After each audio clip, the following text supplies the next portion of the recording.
शीशा कमज़ोर तो होता है मगर सच दिखाने से घबराता नहीं है। मेरा रब ना कभी मुझे तन्हा छोड़ता है और ना ही मुझसे बेजार होता है। मेरे पास इससे अच्छा रफ़ीक कोई नहीं, अल्हम्दुलिल्लाह। इंसान की सबसे बड़ी ख़ता ये है कि वो अपने रब से पहले इंसान के सामने रोता है।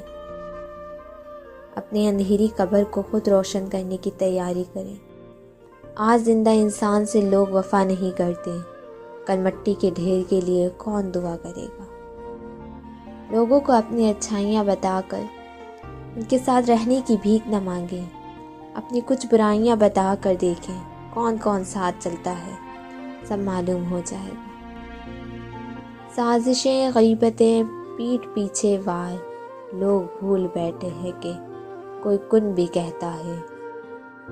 आप अपनी मंजिल पर कभी नहीं पहुंच पाएंगे अगर आप रास्ते में भौंकने वाले हर कुत्ते को पत्थर मारेंगे। जब जिंदगी हंसाए तो समझ लो कि अच्छे अमाल का फल मिल रहा है, और जब जिंदगी रुलाए तो समझ लो कि अच्छे काम करने का वक्त है।